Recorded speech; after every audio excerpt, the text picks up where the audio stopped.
Eso fue lo que me soltó mi propia hermana, como si nada, como si estuviera hablando del clima y no de un niño de 12 años. Te juro que en ese momento sentí algo romperse por dentro, pero no hice escándalo. Solo respiré hondo y dije, ya veo. Pero lo que ellos no sabían, es que yo llevaba meses viendo cómo me iban sacando poco a poco de la familia. Primero fueron las cenas solo adultos. Luego los cumpleaños más íntimos. Después dejaron de incluirnos en los grupos de WhatsApp. Y ahora esto, mi hijo. Él no encaja. ¿Sabes qué significa eso en realidad? Significa que no se parece a sus hijos perfectos, que no juega el juego de aparentar, que es demasiado honesto, demasiado sensible, demasiado él. Y lo peor es que mi hijo lo sabía. Esa mañana me preguntó: Mamá, ¿por qué mis primos sí van y yo no? Y yo me quedé callada un segundo de más. Ese segundo lo cambió todo. Porque en ese momento decidí que no iba a responderle con una mentira suave. Le dije la verdad, sin adornos. Porque algunos adultos no saben ser justos, cariño. Él no lloró. Solo asintió. Pero vi como algo en él se apagó un poco.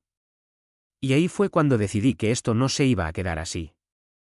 Lo que ellos no sabían es que esa reunión familiar no era solo una comida. Y que yo tenía acceso a algo que ellos necesitaban más de lo que imaginaban. Y ese fue el primer momento en el que entendí que esto iba a terminar muy distinto a como ellos lo habían planeado. Lo que ellos no sabían era que esa reunión no la organizaban solo los mayores. Era un evento que yo había ayudado a montar el año pasado cuando todavía fingíamos ser una familia unida. Yo tenía acceso a todo. Lista de invitados. Presupuesto. Reservas. Incluso el contacto del lugar donde se hacía. Y lo más importante. El grupo donde decidían todo sin mí ahora también seguía teniendo mi número, porque nadie se había molestado en sacarme de verdad. Solo me ignoraban. Esa noche me senté con el móvil en la mano y miré el chat familiar. Mensajes de risas. Fotos de preparativos. Mi hermana mandando stickers felices. Y nadie mencionando a mi hijo. Como si borrar a un niño fuera algo normal. Mi hijo estaba en su cuarto. Yo lo escuchaba en silencio jugando, intentando actuar como si no le importara. Pero no era verdad. Y eso me estaba quemando por dentro. Abrí el enlace de la reserva del restaurante. Todo estaba confirmado. 26 personas. Menú cerrado. Depósito pagado. Nombre del evento: reencuentro familiar. Y ahí fue cuando lo vi. Había una nota pequeña en el sistema. Lista de acceso validada por la organizadora. La organizadora era yo. Aunque ellos ya hablaban como si yo no existiera. Respiré hondo. Y por primera vez no sentí tristeza. Sentí claridad. No iba a gritar. No iba a rogar. No iba a preguntar por qué mi hijo no estaba incluido. Porque ya sabía la respuesta. Era cobardía disfrazada de elegancia. Entonces hice algo muy simple. Cambié una sola cosa en el sistema. Una sola exclusión. No añadí a mi hijo. No hice drama.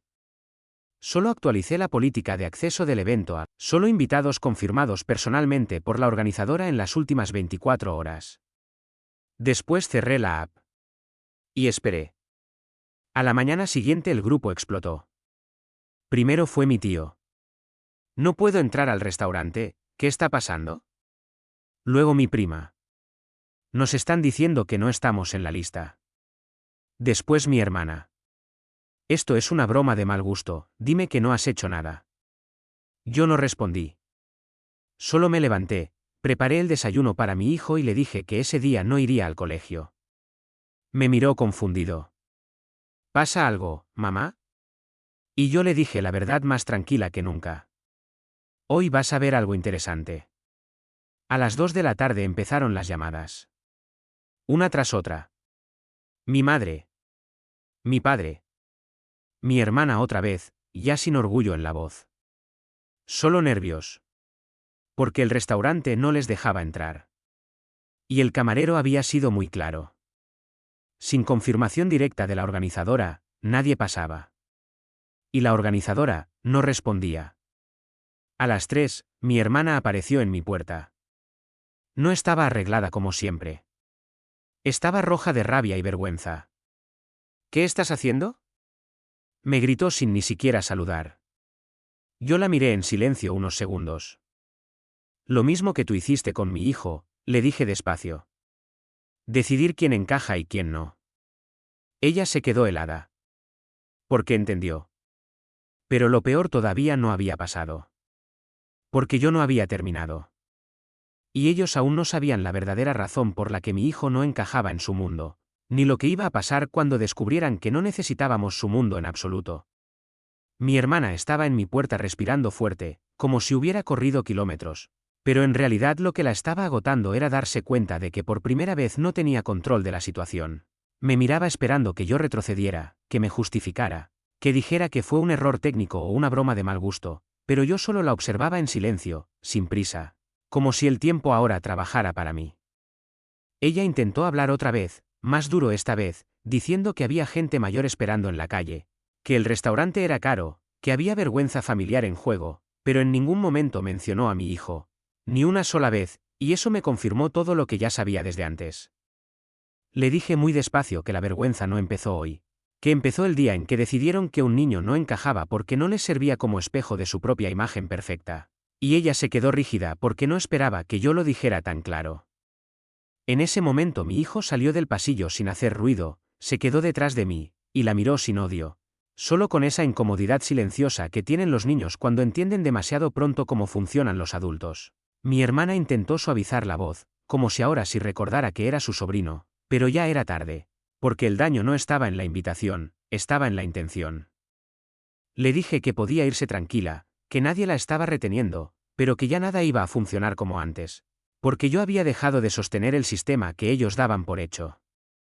Cerré la puerta sin esperar respuesta, y en el silencio de la casa mi hijo me preguntó por qué los adultos eran tan complicados. Y yo le dije que no todos lo eran, pero algunos aprendían a ser crueles sin darse cuenta de lo fácil que era. Pensé que todo había terminado ahí, pero no había entendido todavía lo profundo que llegaba su exclusión. Porque una hora después empezó el segundo movimiento del día, el que ellos no vieron venir. Empezaron a llegar mensajes del restaurante directamente a todos los invitados diciendo que el evento había sido pausado por una inconsistencia en la lista de acceso, y el tono ya no era amable, era técnico, frío, definitivo. Mi teléfono empezó a llenarse de llamadas otra vez, pero esta vez no eran gritos, eran preguntas nerviosas. Porque la gente importante de la familia estaba sentada en sus coches fuera del lugar sin poder entrar, mirando cómo otros eventos continuaban alrededor como si ellos fueran invisibles. Mi padre fue el primero en entender que algo no era un error, porque él conoce el tipo de sistema que yo usé, y me llamó en un tono que nunca le había escuchado, no de enfado, sino de preocupación real, preguntando qué había hecho exactamente. Yo no respondí de inmediato, me tomé mi tiempo, porque por primera vez no estaba reaccionando. Estaba decidiendo, y esa diferencia lo cambió todo. Cuando contesté le dije que no había hecho nada nuevo, solo había dejado de arreglar cosas que siempre se habían roto a costa mía. Y hubo un silencio largo al otro lado que me dijo más que cualquier discusión. Mientras tanto mi hijo jugaba en el salón sin saber que afuera la familia entera estaba empezando a desmoronarse en tiempo real, porque el sistema que los mantenía unidos no era amor, era organización. Y esa organización dependía de mí más de lo que ellos habían querido admitir nunca. Pero lo que aún no sabían era que el verdadero motivo por el que mi hijo no encajaba, no era una cuestión de gustos o personalidad, sino algo que alguien había dicho de él meses atrás en una conversación privada que yo había escuchado accidentalmente, algo que nadie sabía que yo sabía, y que ahora empezaba a encajar pieza por pieza en mi cabeza como una imagen completa que ya no podía ignorar. Y en ese momento entendí que la siguiente decisión no iba a ser solo sobre esa reunión, sino sobre toda la estructura de esa familia entera. Ese recuerdo me golpeó como una ola que no pide permiso. No era una conversación directa conmigo. No era un mensaje claro. Era algo que había escuchado meses atrás, en una cocina, mientras fingía no prestar atención. Mi hermana hablaba con otra persona de la familia. Pensaban que yo no estaba cerca. Y dijeron algo sobre mi hijo. Algo que entonces me pareció cruel pero sin importancia. Algo como que él era demasiado raro para el grupo. Que no encajaba con la imagen familiar. Y que a veces era mejor evitar incomodidades en eventos importantes. En ese momento no reaccioné. Porque uno no siempre reacciona cuando algo duele demasiado rápido. Pero ahora todo tenía sentido. No era un malentendido. No era una decisión espontánea de última hora. Era un patrón. Era una idea repetida en silencio hasta convertirse en regla. Me quedé sentada en la cocina mirando la mesa vacía. Mi hijo estaba en la sala viendo dibujos animados, riéndose de algo que yo ya no escuchaba. Y yo sentía que el mundo alrededor estaba cambiando de forma sin pedir permiso. Mi padre volvió a llamar. Esta vez insistente. No estaba enfadado. Estaba preocupado de verdad. Me dijo que la situación se estaba saliendo de control. Que algunos invitados estaban discutiendo con el restaurante. Que había gente grabando lo que pasaba. Que la palabra humillación ya había aparecido en más de una conversación. Yo le respondí con calma. Demasiada calma para lo que estaba ocurriendo. Le dije que nadie estaba siendo humillado más de lo que mi hijo había sido humillado al ser excluido sin explicación. Y que ahora todos estaban experimentando una pequeña parte de esa sensación de quedarse fuera sin entender por qué. Mi padre guardó silencio. Ese silencio era nuevo. No era el de autoridad. Era el de alguien que empieza a ver algo que no quiere aceptar. Después de colgar, mi hermana volvió a escribir. Pero ya no con rabia. Esta vez con otro tono. Más bajo. Más humano. Me decía que esto había ido demasiado lejos. Que solo era una reunión familiar. Que podíamos arreglarlo hablando. Miré el mensaje un buen rato antes de responder. Porque lo más peligroso en ese momento era volver al papel de la persona que arregla todo para que otros puedan seguir igual. No respondí. En lugar de eso, abrí el historial del evento otra vez. Y revisé algo que no había querido mirar antes. Las notas internas. Las decisiones previas. Las pequeñas discusiones que se habían ido acumulando sin que yo estuviera oficialmente en la conversación. Ahí estaba otra vez. En varias frases distintas, disfrazadas de opinión. No todos los niños se encajan igual. Mejor evitar situaciones incómodas. Queremos un ambiente más alineado. No era una decisión aislada.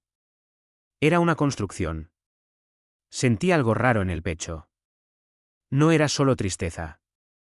Era una especie de claridad fría. Porque por primera vez no estaba reaccionando a un insulto. Estaba viendo un sistema. Mi hijo entró en la cocina en ese momento. Me preguntó si podía comer galletas. Le dije que sí, claro. Lo dijo con normalidad, sin saber que alrededor de su nombre se estaba desmoronando una estructura entera de relaciones familiares. Lo miré mientras abría el armario. Y pensé en algo muy simple. Él no había hecho nada para merecer esto. No había fallado. No había causado problemas. Solo existía. Y eso, para ellos, había sido suficiente. Volvió a sonar el teléfono. Esta vez era el restaurante directamente. Me informaban que el evento se cancelaba temporalmente hasta resolver el conflicto de acceso. Que había demasiadas discrepancias en la lista de invitados. Usaban palabras elegantes. Pero el mensaje era claro. Todo se había detenido. Me quedé en silencio escuchando. Y entonces entendí la siguiente pieza del juego. Porque si el evento se cancelaba, la familia no solo estaba molesta. Estaba expuesta. Sin su reencuentro perfecto. Sin su narrativa de armonía. Sin el escenario donde todos fingían encajar. Y lo peor de todo para ellos no era el caos. Era que ahora tenían que mirarse entre ellos sin mí como intermediaria. Sin alguien arreglando las tensiones. Sin alguien suavizando las cosas. Y ahí fue cuando supe que lo que venía después no era una disculpa simple. Era una fractura real. Pero todavía faltaba una última verdad. La que yo aún no había dicho en voz alta. La que explicaba por qué mi hijo, específicamente mi hijo, había sido señalado desde el principio como el que no encaja. Y cuando decidí por fin abrir esa parte de la historia, ya no habría vuelta atrás para nadie. Lo que venía ahora era la parte que yo había evitado mirar durante meses. Porque no era solo una frase malintencionada ni una decisión social disfrazada de educación. Era algo más profundo. Algo que había empezado mucho antes de la reunión, mucho antes incluso de que mi hijo pudiera entenderlo. Recordé exactamente el momento en el que todo empezó a cambiar. Fue en un cumpleaños familiar, hace casi un año. Mi hijo estaba jugando con sus primos. Nada fuera de lo normal. Pero hubo un instante en el que uno de los adultos hizo un comentario en voz baja. Pensaron que nadie lo escuchaba. Dijeron que mi hijo era demasiado diferente, que no se adaptaba a la dinámica del grupo, que a veces rompía el ambiente. En ese momento nadie lo corrigió. Nadie dijo que eso estaba mal. Y ese fue el verdadero punto de ruptura. Porque lo que no se detiene, se convierte en norma. Mi hermana había sido la que más insistió en organizar mejor las reuniones. Ahora entendía lo que significaba esa frase. No era organización. Era selección. Mi padre volvió a escribir. Esta vez su mensaje era corto. Me decía que estaban esperando una solución. Que la familia estaba dividida en la calle, que algunos querían irse, otros querían entrar. Y que todo estaba fuera de control. Yo miré a mi hijo. Estaba sentado en el sofá, concentrado en su dibujo animado favorito. Riendo en los momentos correctos. Sin saber que su existencia estaba siendo discutida como si fuera un problema logístico. Sentí algo muy claro en ese momento.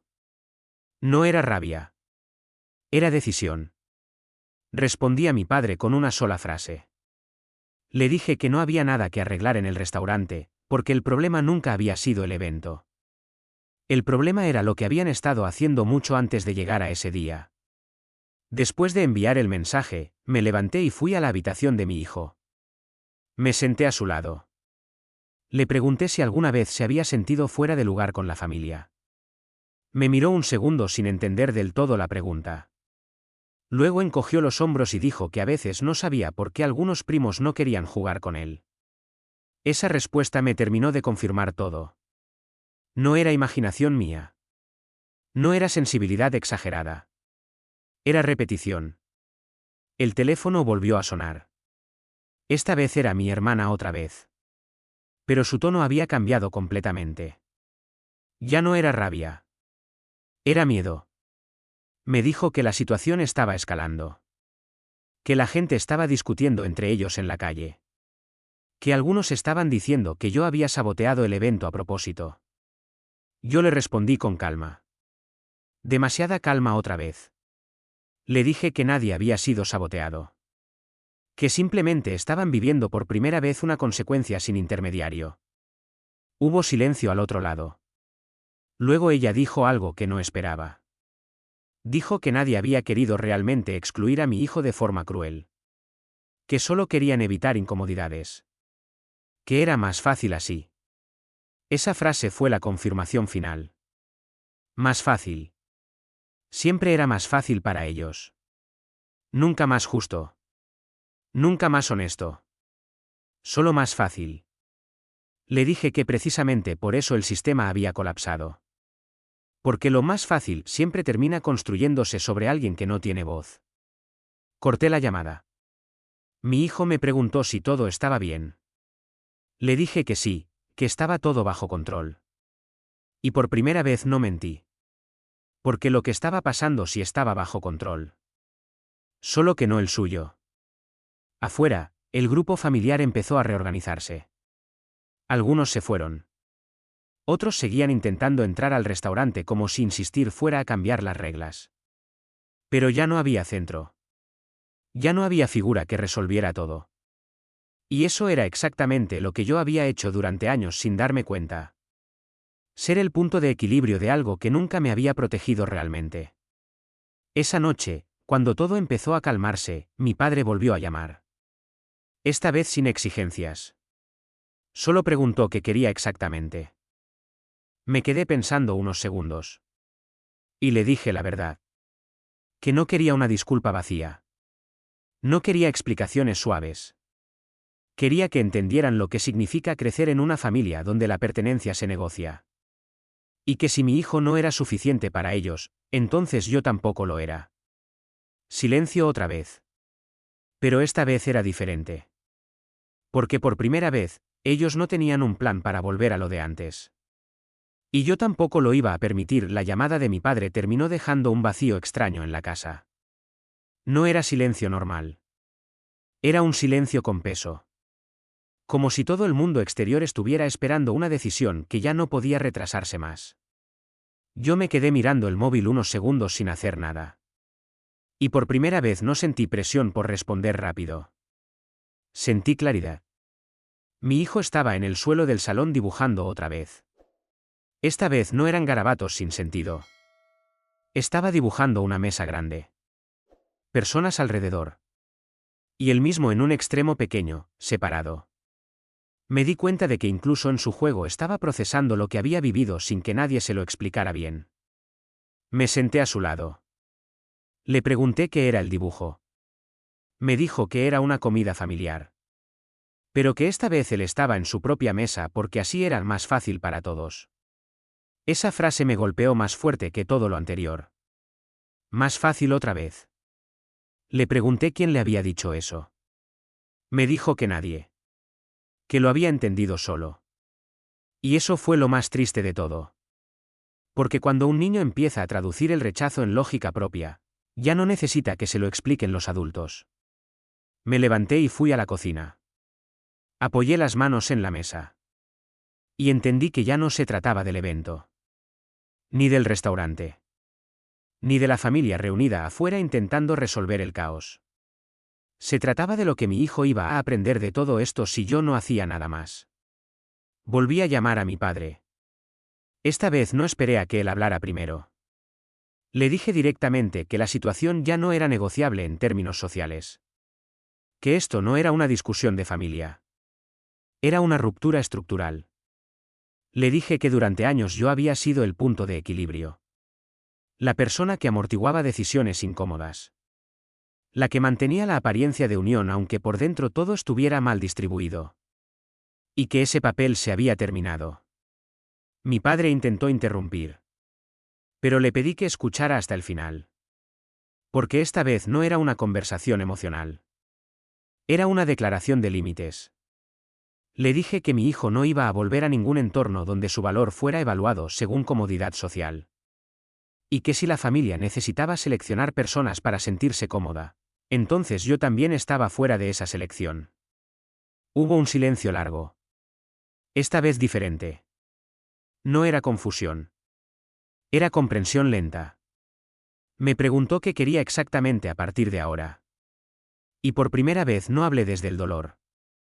Hablé desde una estructura clara. Le dije que quería dos cosas. Reconocimiento explícito del daño. Y un cambio real en la forma en la que se tomaban decisiones familiares. Sin eso, no había continuidad. No una disculpa. No promesas vagas. Cambio real. Mi padre no respondió de inmediato. Pero por el tono de su respiración supe que algo estaba cambiando en su cabeza. Mientras tanto, afuera la situación seguía sin resolverse. El restaurante había liberado una comunicación oficial diciendo que el evento no continuaría hasta que se resolvieran conflictos internos de organización. Eso había convertido una reunión familiar en un problema visible. Ya no era privado. Ya era narrativo. Y eso era lo que más les incomodaba. La imagen. Mi hermana volvió a aparecer más tarde. Esta vez no vino gritando. Venía cansada. Como si hubiera entendido que gritar ya no servía. Se sentó sin pedir permiso. Me dijo que no quería pelear más. Que todo se había salido de control. Que algunos familiares estaban culpándome directamente de arruinar la reunión. Yo la escuché sin interrumpir. Cuando terminó, le pregunté algo muy simple. Le pregunté si en algún momento habían pensado en cómo se sentiría un niño de 12 años al darse cuenta de que no era bienvenido en su propia familia. No respondió rápido. Eso me dijo todo lo que necesitaba saber. Le dije que el problema no era el evento. Era la normalización de esa exclusión. Y que lo que había pasado ahora no era un castigo. Era visibilidad. Porque antes todo eso ocurría en silencio. Ahora no. Mi hijo entró en la habitación en ese momento. Y la tensión cambió. Porque la conversación dejó de ser abstracta. Se volvió real otra vez. Mi hermana lo miró. Y por primera vez no tuvo frase preparada. Se levantó sin decir mucho y se fue.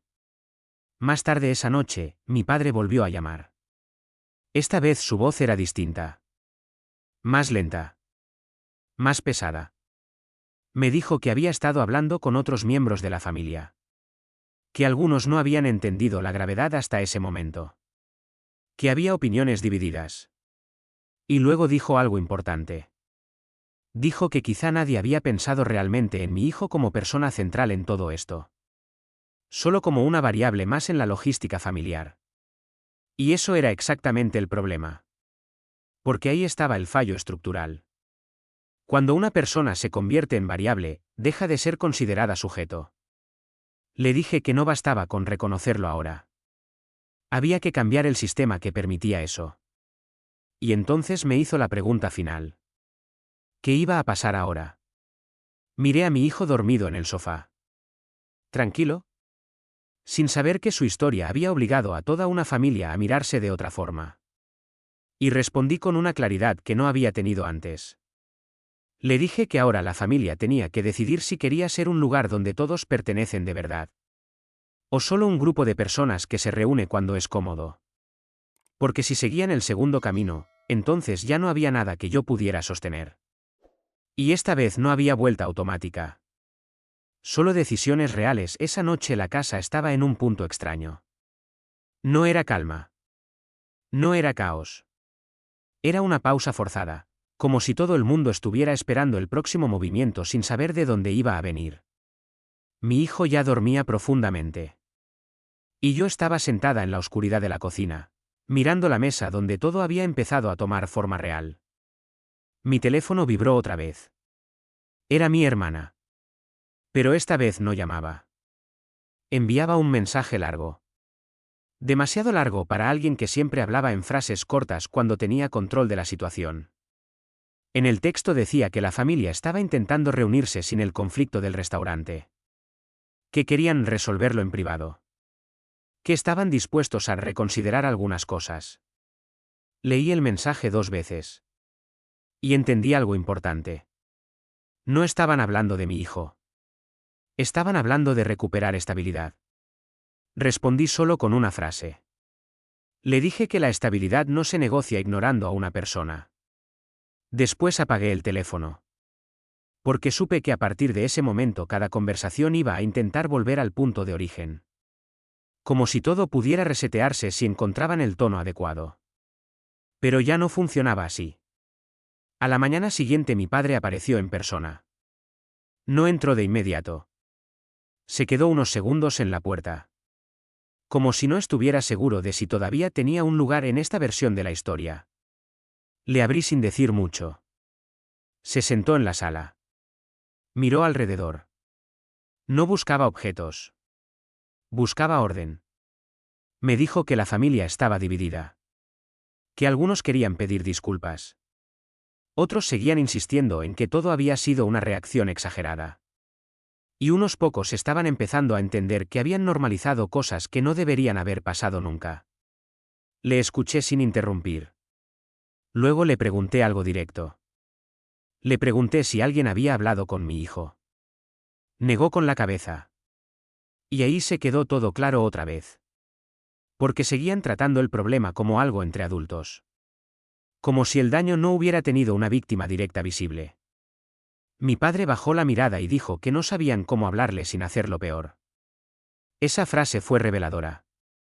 No sabían cómo hablarle porque nunca habían tenido que verlo como alguien que merecía conversación directa. Solo como extensión de decisiones ajenas. Le dije que ese era exactamente el núcleo del problema. Hubo un silencio largo. Luego me preguntó qué necesitaba para que esto no se rompiera del todo. Me quedé pensando. Y entendí que no quería castigos. No quería dramatizar más la situación. Ya estaba suficientemente expuesta. Lo que necesitaba era algo más difícil para ellos. Responsabilidad explícita. No implícita. No emocional. No sugerida. Nombrada. Le dije que la familia tenía que reconocer en voz alta que habían excluido a un niño por conveniencia social. Y que eso no era un error logístico. Era una decisión de valor. Mi padre no respondió de inmediato. Porque esa formulación cambia todo. No deja espacio para suavizarlo. Se levantó un poco incómodo. Caminó por la sala. Luego volvió a sentarse. Dijo que eso iba a ser difícil de aceptar para algunos. Le respondí que ya lo habían hecho difícil para mi hijo sin consultarle. Ese fue el momento en que entendió que no había negociación posible sin transformación real. Pasaron unas horas sin mensajes. Y por primera vez desde que todo empezó, no sentí tensión en el teléfono. Mi hijo despertó tarde. ¿Estaba tranquilo? Me preguntó si hoy era un día normal. Le dije que sí. Porque en realidad, dentro de esta nueva estructura, sí lo era. Pero el mundo externo no estaba quieto. Más tarde recibí una llamada de un primo. Alguien que casi nunca hablaba conmigo. Su voz era incómoda. Me dijo que había estado pensando en lo que pasó. Que había visto cosas en retrospectiva que antes ignoraba. Y que no le parecía bien cómo se había tratado la situación. No buscaba discutir. Buscaba entender. Y eso fue nuevo. Le dije que el problema no era solo lo que había pasado ahora. Era que había pasado antes sin que nadie lo detuviera. Se quedó callado unos segundos. Y luego dijo que lo entendía. Pero entender no es lo mismo que cambiar. Esa distinción empezó a volverse central. Por la tarde mi padre volvió a escribir. Esta vez con algo distinto. Me dijo que iban a organizar una reunión diferente. Sin evento. Sin estructura social. Solo conversación directa entre los implicados. Y que esta vez mi hijo sería mencionado desde el principio. No respondí de inmediato. Porque sabía que ese era el primer paso real. Pero también sabía que los pasos reales son lentos. Y frágiles. Miré a mi hijo jugando en el suelo otra vez. Esta vez con piezas desordenadas. Sin formar ninguna estructura clara. Y pensé que quizá eso era lo que estaba pasando afuera también. Un sistema que se había desarmado. Y que ahora tenía que decidir si reconstruirse o no. Pero esta vez, ya no iba a reconstruirse alrededor del silencio. Sino alrededor de algo mucho más incómodo para todos. La verdad completa, esa idea de la reunión sin estructura social era, en teoría, el primer intento real de reparar algo. Pero yo sabía que las palabras sin estructura no eliminan años de estructura invisible. Solo la hacen más evidente. Pasaron 2 días antes de que aceptara la invitación. No porque dudara del fondo. Sino porque necesitaba entender algo importante. Si esto iba a cambiar de verdad, no podía seguir siendo yo la única que cargaba con la lectura emocional de todo el sistema. La reunión no se hizo en un restaurante. Tampoco en casa de nadie con autoridad implícita. Fue en un lugar neutral. Un pequeño salón alquilado sin decoración especial. Sin mesa larga. Sin jerarquías físicas claras. Cuando llegamos, ya estaban casi todos. Mi padre, mi madre, mi hermana. Algunos tíos. 2 primos. Y un par de personas que normalmente nunca hablaban en decisiones familiares. Mi hijo estaba conmigo. Esta vez no lo dejé al margen de la entrada. Entró conmigo desde el inicio. Sin explicación especial. Sin preparación emocional exagerada. Solo presente. Y eso cambió el aire de la sala inmediatamente. Porque algunos no sabían cómo reaccionar cuando la persona que había sido tema en conversaciones ahora estaba ahí como sujeto completo. No como referencia. Mi padre empezó la conversación. Esta vez sin tono autoritario. Más bajo. Más consciente. Dijo que lo que había pasado había mostrado fallos en cómo se tomaban decisiones familiares. Que habían asumido demasiadas cosas sin discutirlas directamente. Y que eso había llevado a una situación donde alguien había quedado fuera sin una conversación real. Hasta ahí, Todo era aceptable. Pero faltaba lo importante. Miré a todos en la sala. Y esperé. Mi hermana fue la primera en hablar después. Dijo que nadie había querido hacer daño. Que todo había sido mal interpretado. Que la intención nunca fue excluir de forma personal. Esa palabra volvió a aparecer. Intención. Siempre la intención como escudo. Le pedí que se detuviera un segundo. Y le dije algo claro. Que la intención no cambia el resultado para quien lo recibe. Silencio. Mi hijo estaba sentado a mi lado, jugando con sus manos, sin interrumpir. Pero escuchando todo. Mi tío intervino entonces. Dijo que en todas las familias hay dinámicas. Que a veces algunos niños encajan mejor en ciertos ambientes. Esa frase encendió algo distinto en la sala. No enojo explosivo. Sino claridad colectiva incómoda. Porque todos sabían que esa frase era exactamente el núcleo del problema. Le pregunté directamente qué significaba encajar mejor. No respondió de inmediato. Porque esa es una de esas frases que funcionan solo cuando nadie las cuestiona. Mi padre levantó la mano ligeramente. No para imponer autoridad. Sino para detener la deriva. Dijo que el punto no era justificar lo que se había hecho. Sino entender cómo evitarlo en el futuro. Y ahí fue donde cambié el enfoque. Porque no necesitaba más explicación. Necesitaba estructura nueva. Le dije que si querían evitarlo en el futuro, había 3 cosas que tenían que cambiar de forma explícita. Primero, ningún niño de la familia podía ser excluido de eventos sin conversación directa con sus padres. Segundo, ninguna decisión social podía tomarse basándose en comodidad sin considerar impacto emocional real. Tercero, si alguien no estaba dispuesto a incluir a todos los miembros directos de la familia, entonces debía expresarlo abiertamente antes de organizar cualquier reunión. No después. No en silencio. En voz alta. La sala se quedó en silencio otra vez. Porque esas reglas no eran emocionales. Eran operativas. Mi hermana intentó responder, pero esta vez su voz no tenía la misma fuerza. Dijo que esas reglas harían todo más complicado. Y yo asentí. Exactamente. Más complicado. Pero más justo. Ahí mi hijo levantó la cabeza por primera vez durante toda la reunión. Y dijo algo muy simple. Dijo que él no quería complicar nada. Solo quería saber cuándo podía jugar con sus primos sin sentirse raro. No había rabia en su voz. Solo lógica infantil directa. Y eso tuvo más impacto que cualquier argumento adulto. Mi madre empezó a llorar en silencio. No de forma dramática.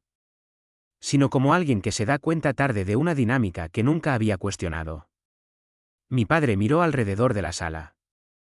Y dijo algo que marcó el punto de giro. Dijo que aceptaba que habían fallado en algo básico. No solo en organización. Sino en percepción. Que habían confundido armonía con ausencia de conflicto. Y que eso había llevado a borrar incomodidades en lugar de resolverlas. Ese reconocimiento no arreglaba todo. Pero lo hacía real. Después de eso, la conversación ya no fue defensiva. Fue incómoda, lenta, pero honesta. Se habló de momentos anteriores. De comentarios pequeños. De decisiones automáticas. De cómo ciertas personas habían sido siempre más fáciles de incluir que otras. Sin nombrar exclusiones de forma directa. Pero reconociendo el patrón. Cuando la reunión terminó, nadie salió satisfecho en el sentido clásico. Pero tampoco salió intacto. Mi hijo salió conmigo. Y en el camino me preguntó si todo iba a ser normal. No le dije que sí. Le dije que ahora iba a ser diferente. Y que diferente no siempre significa perfecto. Pero sí significa que ya no iba a pasar lo mismo sin que nadie lo viera. Y mientras caminábamos hacia casa, entendí algo que había estado evitando desde el principio. Que esta historia nunca había sido sobre una reunión. Sino sobre quién tiene derecho a pertenecer sin condiciones silenciosas.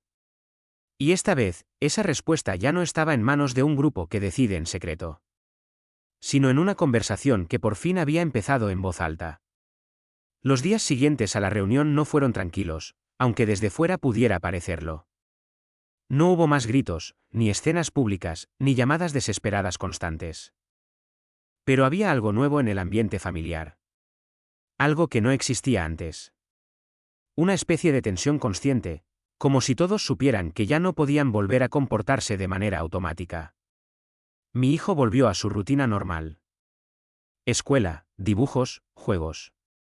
Pero había algo sutil en el que había cambiado. Hacía más preguntas. No preguntas tristes, sino preguntas estructurales. ¿Quién decide quién viene a una fiesta? ¿Por qué algunas personas no hablan entre ellas? ¿Por qué los adultos cambian de opinión dependiendo de quién está delante? No eran preguntas de dolor. Eran preguntas de comprensión. Y eso era lo más importante. En paralelo, la familia empezó a reorganizarse de forma distinta. No hubo una gran declaración oficial. No hubo anuncio formal. Pero sí pequeños cambios. Primero, alguien creó un nuevo grupo de mensajes. Esta vez con una regla explícita. Nada de decisiones indirectas. Todo se discutía abiertamente. Sin subgrupos. Sin exclusiones silenciosas. Después, comenzaron a aparecer mensajes diferentes. Menos suposiciones. Más preguntas directas. Más cuidado en las palabras. Pero no todo era estable. Algunos miembros seguían incómodos con lo ocurrido. No con la exclusión en sí, sino con el hecho de que ahora esa exclusión había sido expuesta y tenía consecuencias visibles. Mi hermana, en particular, evitaba hablar directamente conmigo durante unos días. Luego intentó retomar contacto con un tono más neutral. Como si buscara reconstruir la relación sin tocar el núcleo del problema. Pero el núcleo ya no podía evitarse. Un día vino a casa. Sin aviso previo. No estaba agresiva. Tampoco emocional como antes. Estaba más controlada. Más consciente. Se sentó frente a mí y me dijo que había estado pensando mucho. Que entendía que lo que pasó había sido incorrecto. Pero que le costaba aceptar que eso definiera a toda la familia. Esa frase era importante.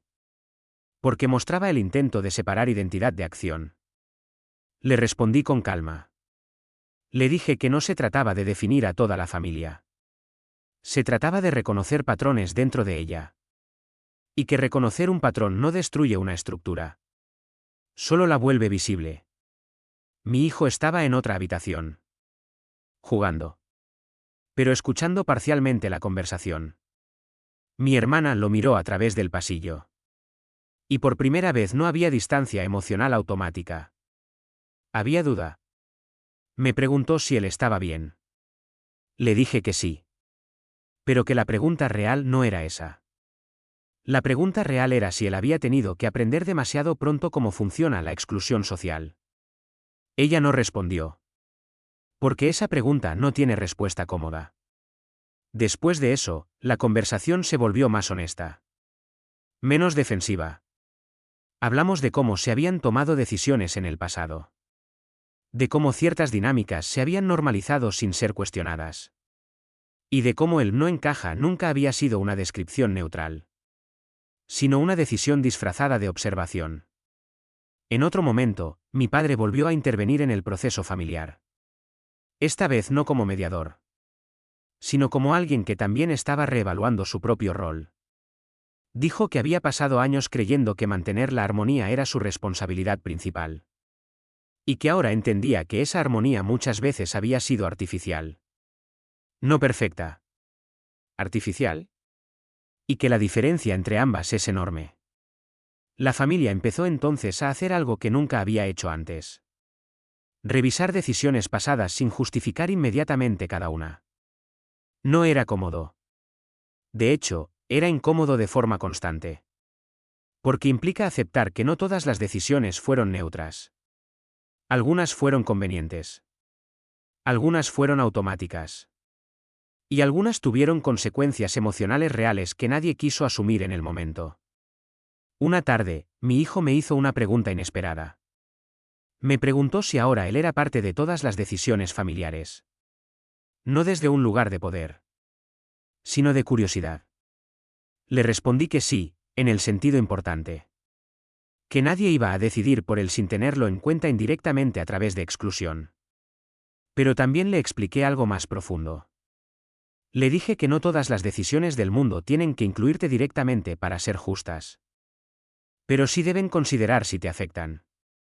Esa distinción empezó a formar parte de su forma de entender el mundo. Pasaron semanas.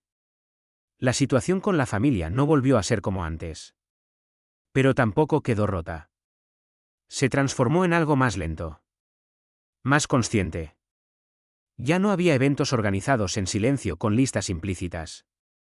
Ahora había conversaciones previas. No perfectas, pero reales.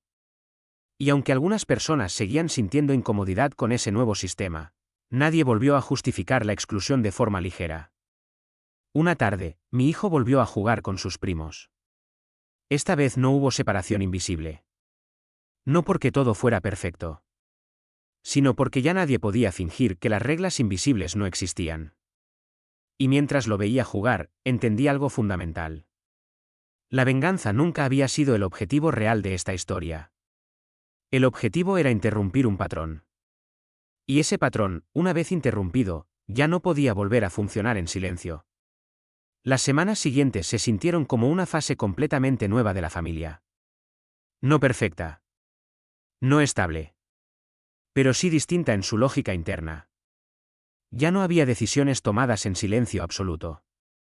Ya no había exclusiones implícitas sin explicación posterior. Todo lo que antes ocurría de forma automática ahora pasaba por una capa de conciencia incómoda. Y esa incomodidad era precisamente el cambio. Mi hijo empezó a adaptarse a esa nueva dinámica de una forma muy particular. No preguntaba menos. Preguntaba mejor. Sus preguntas ya no eran sobre ¿por qué me pasa esto a mí?, sino sobre cómo se decide esto en general. Empezó a observar los patrones en lugar de solo los resultados. Un día me dijo algo que me dejó pensando durante horas. Dijo que ahora entendía que antes no era que él no encajara, sino que nadie había hablado de cómo encajaban las personas antes de decidirlo. Esa frase era demasiado precisa para su edad. Y me di cuenta de que estaba aprendiendo no solo a interpretar el mundo, sino a cuestionar la forma en que los adultos construyen reglas sin explicarlas. En la familia, las reuniones se volvieron menos frecuentes pero más estructuradas en otro sentido. No había eventos grandes improvisados. Todo se discutía antes. No porque hubiera miedo, sino porque había memoria reciente de lo que pasaba cuando no se discutía. Algunas personas lo vivían como una pérdida de espontaneidad. Pero lo que en realidad estaban perdiendo era el privilegio de la ambigüedad. Mi hermana fue una de las que más tuvo que adaptarse.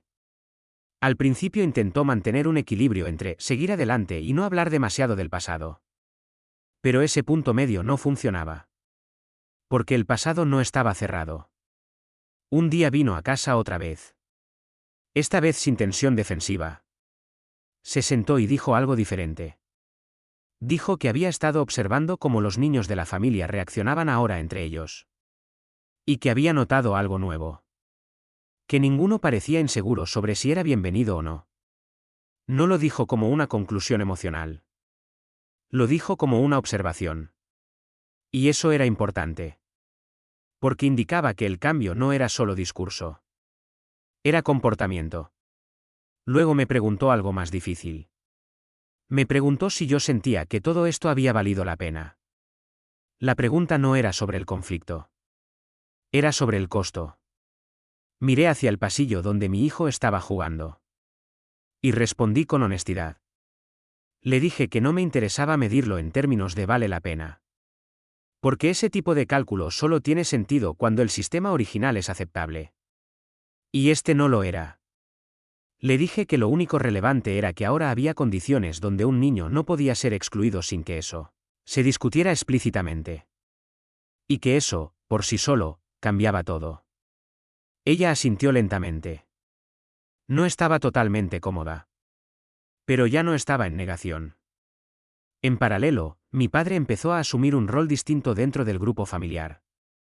Ya no actuaba como mediador automático. sino como alguien que formulaba preguntas antes de aceptar decisiones. Esa transformación fue sutil pero importante. Porque el cambio real no ocurre cuando alguien obedece nuevas reglas. Ocurre cuando empieza a cuestionar las viejas antes de actuar. Una tarde, organizó una conversación pequeña con algunos miembros de la familia que seguían más resistentes al cambio. No fue una reunión formal. Fue más bien una conversación guiada. Y la pregunta central que planteó fue simple. ¿Qué significa realmente pertenecer a una familia? No en términos de eventos, sino en términos de acceso emocional sin condiciones ocultas. Esa conversación no terminó con acuerdos claros. Terminó con incomodidad. Pero era una incomodidad productiva. Porque ya no se trataba de defender posiciones. Se trataba de redefinir conceptos básicos. Mi hijo, mientras tanto, había dejado de preguntarme si era normal lo que había pasado. Había pasado a preguntar si otras familias también tenían reglas invisibles que nadie explicaba. Y esa pregunta era probablemente la más importante de todas. Porque ya no se centraba en su caso. Se centraba en el sistema. Una tarde, mientras caminábamos juntos, me dijo algo que cerró silenciosamente todo el ciclo emocional que había comenzado con la exclusión. Dijo que ahora entendía que no todos los lugares son automáticamente para todos, pero que todos deberían saber por qué. Y que lo peor no era no poder ir a un lugar, sino no saber por qué te dejaron fuera. En ese momento supe que la historia ya no pertenecía al conflicto original. Había pasado a otro nivel. Uno donde el aprendizaje no era sobre la familia en sí, sino sobre cómo se construyen pertenencia, reglas y visibilidad en cualquier grupo humano. Y mientras lo escuchaba, entendí algo definitivo. Que el verdadero Riveni de esta historia nunca fue castigar a nadie. Fue hacer visible lo que antes solo funcionaba cuando nadie lo nombraba. Los meses siguientes no trajeron grandes eventos ni momentos dramáticos. No hubo disculpas teatrales ni reconciliaciones perfectas. La familia no se convirtió en algo ideal, ni dejó de tener tensiones. Lo que cambió fue otra cosa, mucho más silenciosa, y a la vez, más irreversible. Las reglas invisibles dejaron de existir como invisibles. Eso fue todo. Ahora, cada decisión tenía que pasar por una conversación explícita. Incómoda a veces. Lenta casi siempre. Pero real. Y esa realidad evitaba precisamente lo que había destruido la situación original, la exclusión automática disfrazada de normalidad. Mi hijo dejó de ser el tema de las conversaciones familiares. Se convirtió en una persona más dentro del sistema. No porque todos lo aceptaran emocionalmente de forma perfecta, sino porque ya no podían ignorar su presencia en las decisiones. Y eso era suficiente. Un día, meses después, hubo una reunión pequeña. Sin motivo especial. Solo una comida sencilla. Nadie habló de lo que pasó aquel día en el restaurante. No hacía falta repetirlo. Pero en un momento, mi tío hizo un comentario que antes habría pasado desapercibido. Algo sobre invitar a los que encajan mejor. Hubo un silencio inmediato. No incómodo. No explosivo. Solo consciente. Y alguien respondió en voz alta, con naturalidad, preguntando qué significaba exactamente encajar mejor en ese contexto. No fue una confrontación. Fue una corrección automática del sistema. Y eso lo cambió todo. Mi hijo estaba jugando cerca. Sin tensión. Sin observación excesiva. Sin ser analizado por su comportamiento. Simplemente estaba ahí. Y esa simple normalidad era el resultado de todo lo anterior. Cuando salimos de la reunión, ya de noche, caminamos despacio hacia casa. Él no hablaba mucho. Estaba cansado. Pero antes de entrar, me miró y dijo algo muy simple. Dijo que ahora las familias eran menos raras de lo que pensaba antes. Y luego añadió que lo que había cambiado no era la gente, sino que ahora la gente hablaba más claro. No hubo dramatismo en sus palabras. Solo una observación limpia. Y en ese momento entendí que la historia había llegado a su final real. No porque todo fuera perfecto, sino porque ya no había cosas importantes ocurriendo en silencio. El daño original no se podía borrar. pero había sido transformado en algo que ya no podía repetirse igual. Y eso, en historias reales, es lo más cercano a una victoria que existe.